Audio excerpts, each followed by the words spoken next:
இன்றைக்கி கடையில் வாங்குற பகோடா வீட்லேயே செய்யலாம். செம்ம டேஸ்ட்டாக இருக்கும். நல்லா மொறு மொறுன்னு கிறிஸ்பியாக இருக்கும். வாங்க எப்படி செய்கிறதுன்னு பார்க்கலாம். அதுக்கு ஒரு 3 வெங்காயத்தை வந்து இந்த மாதிரி நல்லா நீட்டாக ஸ்லைஸ் பண்ணி வச்சுக்கோங்க. அதை நல்லா உதிரியாக்கிட்டு அதில் ஒரு 1/4 டீஸ்பூன் மஞ்சள், 1 டீஸ்பூன் வெறும் மிளகாத்தூள், உப்பு தேவையான அளவு சேர்த்துட்டு ஒரு கைப்பிடி அளவு ஃபுல்லாக கடலை மாவு சேர்த்துக்கோங்க. சேர்த்துட்டு ஒரு 2 டீஸ்பூன் எண்ணெய் ஊற்றி நல்லா ஃபஸ்ட்டு பிசைஞ்சிருங்க.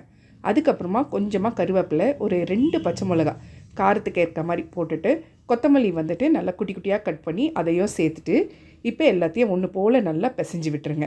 இப்போ வந்துட்டு தண்ணி வந்து லைட்டாக தெளித்து தான் விடணும், ஊற்றிடக்கூடாது. ஸோ ஒரு 1/2 கப்பு தண்ணி எடுத்து லைட்டாக தெளித்து நல்லா பிசைஞ்சு விட்டுருங்க. ஒரு கடாய் வச்சு எண்ணெய் ஊற்றிட்டு எண்ணெய் நல்லா காஞ்ச உடனே உதிரியாக அந்த வெங்காயத்தை எடுத்து எண்ணெயில் போட்டு விடுங்க. நல்லா வந்து மீடியம் ஃப்ளேமில் வச்சுருங்க. அப்போ தான் நல்லா வெந்து இந்த மாதிரி பொன்னிறமாக்குற வரைக்கும். இதை வந்து எண்ணெய் எடுத்துகிட்டு நல்லா ஆற வச்சு சாப்பிட்டு பாருங்கள். நல்ல ஒரு மொறுமொறுப்பாக இருக்கும். டேஸ்ட்